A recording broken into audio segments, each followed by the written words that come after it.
Bonjour à toutes et à toutes, on se retrouve aujourd'hui pour un rapport de mission. On est en compagnie de Aurel, alias le petit Géranium. Salutations. Comment ça va? Ça va et toi? Ça va très bien. Donc, cette vidéo va concerner la vidéo précédente, donc l'épisode de Stalker où on explorait une ancienne poudrerie. Si vous n'avez pas vu la vidéo, je vous invite à aller la voir de suite, sinon ça servira totalement à rien de regarder cet épisode. Donc, pourquoi la série s'appelle Stalker? Stalker, ça peut vouloir dire deux choses. Ça peut concerner un espèce de prédateur chelou sur internet qui traque des gens. Bon, là, c'est pas vraiment le but recherché. Ou ça peut vouloir dire littéralement chasseur, prédateur, enfin ça touche encore une fois au fait de prédateur. Mais moi, le terme qui m'intéressait vraiment, c'est un jeu vidéo qui date d'il y a quand même une bonne dizaine d'années, plus d'une dizaine d'années, qui se passait dans un univers post-apocalyptique en Russie, et l'ambiance me faisait totalement penser à l'Urbex. Bah oui. Parce que l'Urbex c'est quand même vachement post-apocalyptique quand on y est. Oui, parce que t'es abandonné depuis longtemps, c'est Voilà. bordel, c'est rare que tu trouves un lieu propre, Bah sinon c'est une maison. habité. Voilà. Ouais. On y pense mais pas encore. Oui, bah déjà souvent les gens ils veulent pas en fait. Ouais. Donc je suppose que vous vous demandez pourquoi on est là aujourd'hui. C'est tout simple, on va faire le rapport de mission de la vidéo qu'il a faite de la poudrière. Donc poudrerie. Et qu'est-ce que je voulais dire d'autre? Bah c'est tout, on va revenir sur la vidéo, expliquer un peu plus l'histoire de la poudrerie. Parce qu'on l'a pas fait du tout dans la vidéo. Voilà, et voilà. Donc, le rythme de la série. On va faire presque comme Game of Thrones. Cet épisode sur un mois et demi et Plus rien après pendant 3 ans. pendant 3 ans, voilà. Non, plus sérieusement, on va vous sortir une exploration par mois. Et un rapport de Et mission. un rapport qui va avec par mois aussi. Et éventuellement, Des petits autres des projets. petits bonus qu'on a là pour la suite, ça va arriver. Donc certainement vous aurez 2 explorations dans un mois. Revenons sur le lieu. Donc cette usine a été construite en 1886. Ou 1879, ça dépend des sources. Voilà, on n'est pas forcément sûr, donc on va dire les deux, comme ça on n'aura pas de... Connard. Donc c'est une usine qui était spécialisée dans les explosifs pour les exploitations minières. Ouais. La dynamite, tout ça, pour miner simplement. Il y avait environ 400 employés, donc c'est quand même une grosse usine, parce qu'on en reparlera après, il y en avait plusieurs partout dans le monde. Le site est très vaste, à peu près 7 hectares, 7 hectares et demi. Il y a à peu près 150 bâtiments. Ouais, c'est vraiment grosso modo, on n'est pas sûr, mais Ouais, en gros. on pourra pas vérifier de toute façon. Ouais, parce que là on y est dû aller 2 fois. Ouais, on y allait 2 fois, on a Et même on a pas fait pas- la moitié. Ouais, non, je pense pas.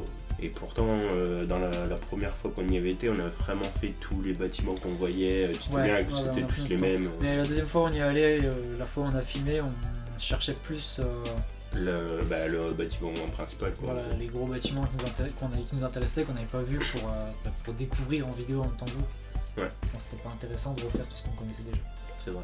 D'ailleurs j'ai vu qu'il y avait des bâtiments anti-déflagrants qui servaient à tester les produits. Donc sur place directement ils testaient la dynamite, donc ça va être genre des bunkers de ouf avec des murs énormes.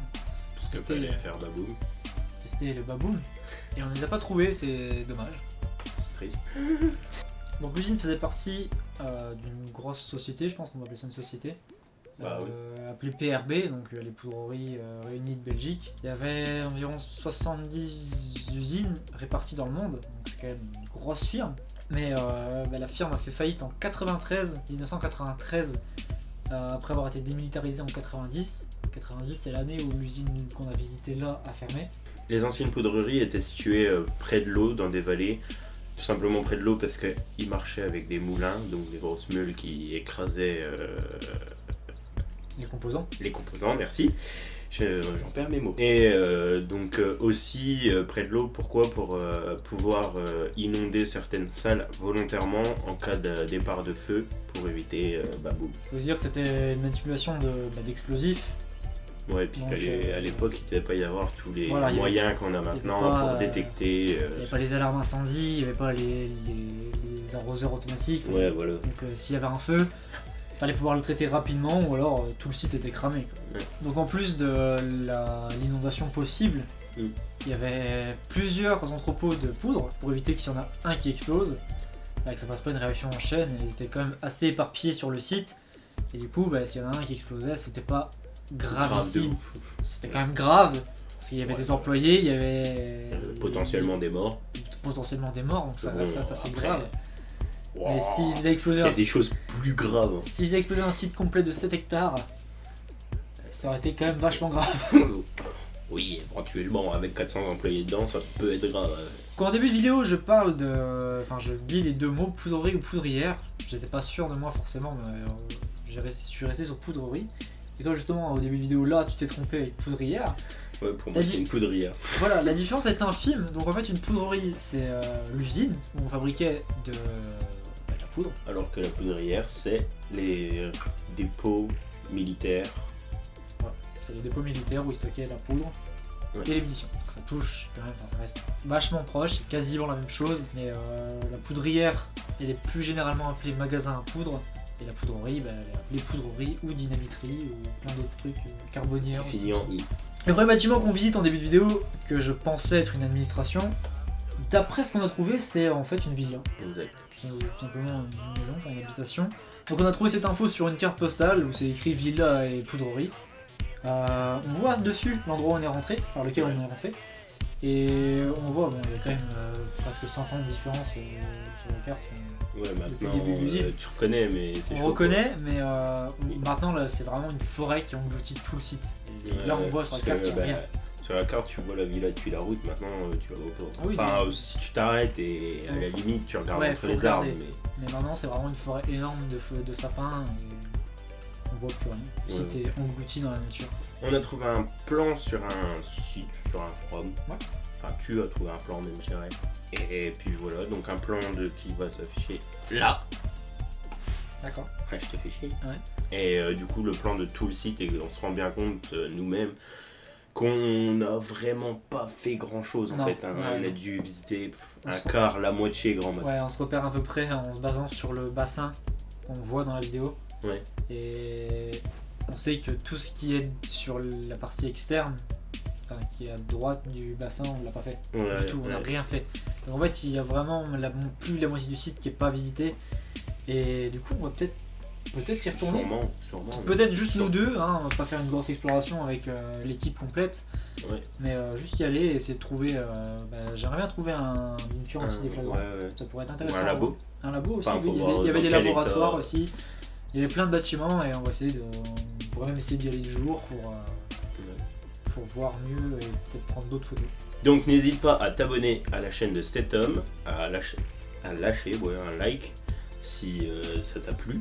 J'espère Aussi. Et puis si ça t'a pas plu, je pense que t'es plus là maintenant tout de suite. Ouais, tu peux également commenter en dessous de cette vidéo si ça te plaît, le concept de revenir sur la vidéo, est-ce que la série Stalker tout court te plaît? Est-ce qu'on pourrait améliorer peut-être hein. Voilà, tout à fait. Je vous mets en fin de vidéo ou en description, je ne sais pas trop comment ça se passera au montage, la vidéo de la chaîne de cet homme. Ouais, parce que la vidéo, ne nous avançons pas trop quand même. On s'avance pas trop. Donc le petit Géranium, qui n'a pas de sujet fixe, mais qui est parti pour faire de grandes choses. Ouais, on va faire ça. Je pense donc d'ici un an ou deux, un petit film avec Spielberg. Également une chose qu'on vous parle assez rarement et qui est important maintenant depuis qu'on a sorti Stalker et parce qu'on s'en sert plus justement. Puis il va y avoir toutes les photos qu'on a prises. Voilà, il va tout y avoir. Donc les réseaux sociaux, nos 2 comptes Instagram et ma page Facebook.